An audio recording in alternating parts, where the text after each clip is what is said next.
What's going on, guys? Mr. Closter here. Welcome back to another Pokemon Go video, guys. In today's video, I'll be talking about legendary Pokemon because you guys know one day inside this game, legendary Pokemon will be coming out and possibly Generation 3 down the road. So let's talk about the first, legendary Pokemon. And again, as I made a video about the legendary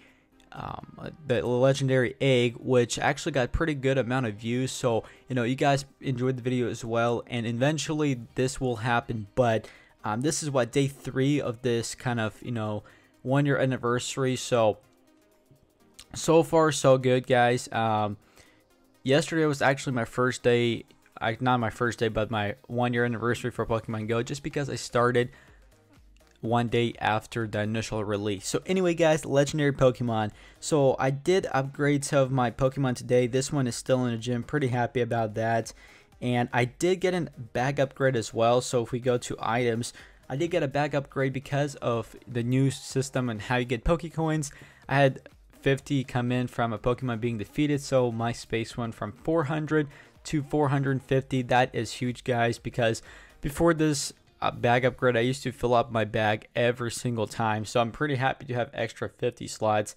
This is pretty big in terms of getting items and having as many items as you can. So 450 will make a big difference. And also, guys, Reversal and other YouTubers said save your rare candy, guys. I know how hard it is, spending it when you're really close to Dragonite or something, but something tells me that with legendary Pokemon or Generation 3, rare candy is going to be huge, guys. Just think about it, because when Generation 3 Pokemon come out, and let's say you have 20-25 candy, and you can easily evolve maybe a second gen Pokemon, well, not the second gen, but like Generation 3, first tier Pokemon, and then power it up or level it up or evolve it, I guess I should say. So definitely just save your rare candy, guys. You will need it for sure in the future. That's just my tip. But anyway, we're going to be looking at an article about Pokemon Go Zapdos.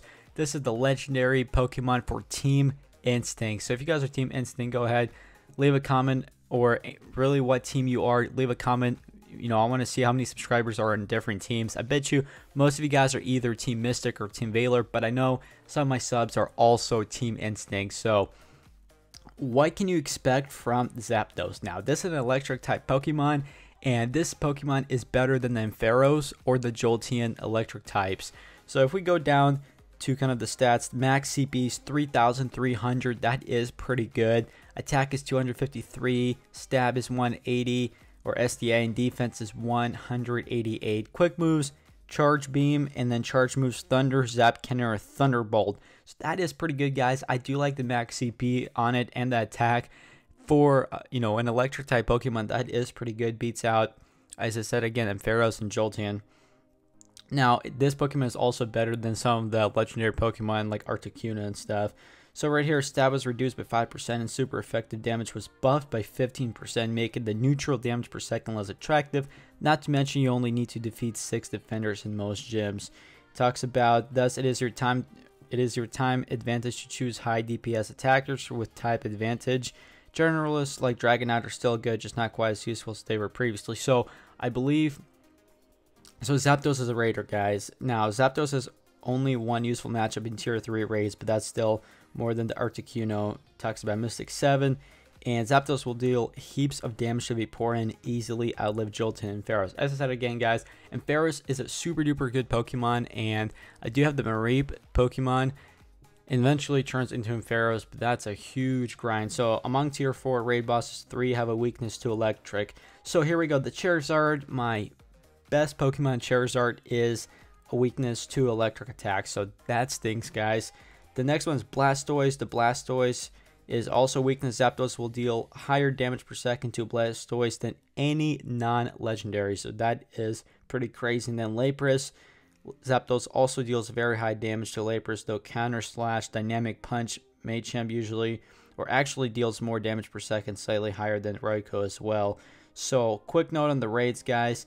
Now, here's the thing, guys. I don't know if legendary Pokemon will be only in gym defenders, like you can only get it through like the special boss raid. My guess is yes, because if you go in the wild and catch a legendary Pokemon, that would be ridiculous. I think it'll be like a tier 5 Pokemon. Will take 25-30 players trying to defeat it. I think it's going to be in gyms in terms of that, probably then just in the wild. If you guys know what I'm talking about, it's probably going to be in gyms. So you're going to have to team up with a ton of players trying to defeat it.